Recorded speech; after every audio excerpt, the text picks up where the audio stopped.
Assalamualaikum warahmatullahi wabarakatuh. Perkenalkan, saya Yasika Anak Nurjana dengan NIM 2231501160 dari Universitas Budi Luhur.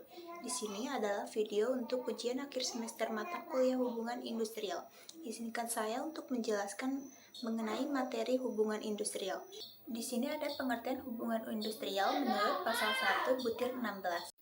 Menurut pasal 1 butir 16, hubungan industrial adalah suatu sistem hubungan yang terbentuk antara pelaku dalam proses produksi barang atau jasa yang terdiri dari unsur pengusaha, pekerja, pemerintah yang didasarkan pada nilai-nilai Pancasila dan Undang-Undang Dasar Negara Republik Indonesia tahun 1945. Selanjutnya ada ruang lingkup manajemen hubungan industrial. Dari gambar yang sudah terlihat, ada 4 ruang lingkup. Yang pertama itu employer-employee relation, yang dimaksud dengan hubungan pengusaha dengan karyawan.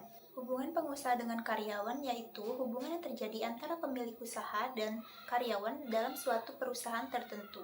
Yang kedua itu ada group relation atau hubungan kelompok. Dalam hubungan kelompok dipelajari mengenai interaksi dan juga komunikasi antara pekerja yang tergabung dalam kelompok kerja yang berbeda. Yang ketiga ada labor relation atau hubungan perburuhan. Dalam sebuah organisasi pasti ada yang namanya hubungan antara manajer dan juga pekerja yang biasa disebut dengan hubungan kerja.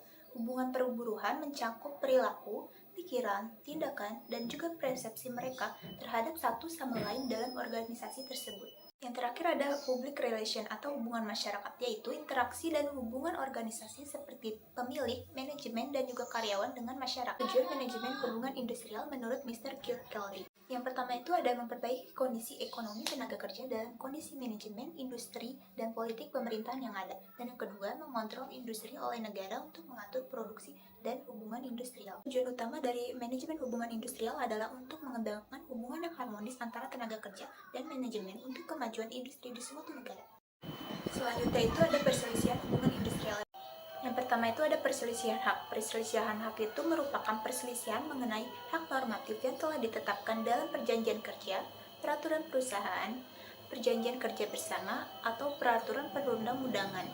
Yang kedua ada perselisihan pemutusan antara serikat pekerja atau serikat buruh. Perselisihan ini timbul karena perbedaan paham mengenai keanggotaan, pelaksanaan hak, dan juga kewajiban keserikatan pekerjaan. Yang ketiga ada perselisihan kepentingan. Perselisihan ini timbul dalam hubungan kerja karena tidak adanya kesesuaian pendapat perihal pembuatan perubahan syarat tertentu yang tercantum dalam perjanjian kerja atau PKB atau perjanjian kerja bersama ataupun PP, yaitu peraturan perusahaan.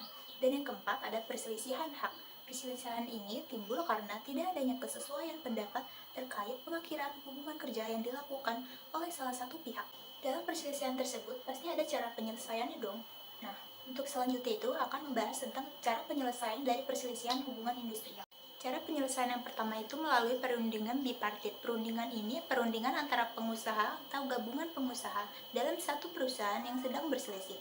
Upaya yang dilakukannya itu yaitu musyawarah untuk mencapai mufakat. Yang kedua itu ada perundingan tripartit. Perundingan ini dengan melibatkan pihak ketiga sebagai fasilitator. Perundingan tripartit bisa melalui mediasi. Mediasi itu penyelesaiannya dengan cara musyawarah dan biasanya melibatkan mediator yang netral. Jika sudah ada kata sepakat dapat dituangkan dalam perjanjian bersama lalu didaftarkan pada PHI. Yang kedua itu ada konsiliasi. Penyelesaiannya itu dengan cara musyawarah dengan melibatkan penengah sebagai konsiliator. Di konsiliasi ini, jika tidak memperoleh kata sepakat dari salah satu pihak, maka konsiliator akan membuat anjuran untuk didaftarkannya pada PHI. Tiga, arbitrase. Pada arbitrase ini, penyelesaiannya diselesaikan di luar pengadilan hubungan industrial dan penyelesaiannya dengan membuat kesepakatan secara tertulis berisi pernyataan para pihak untuk diselesaikannya kepada arbitrator. Yang terakhir itu melalui pengadilan hubungan industrial. Perundingan ini dilakukan karena pihak yang tidak menyetujui dan menolak saran dari mediator maupun konsiliator akan melanjutkan perselisihannya dengan pengajuan gugatan ke PHI.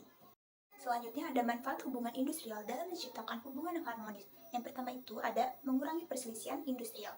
Yang kedua, menciptakan moral yang baik. Yang ketiga, meningkatkan kepercayaan pada pemberi pekerja. Yang keempat, mencegah praktik yang tidak etis.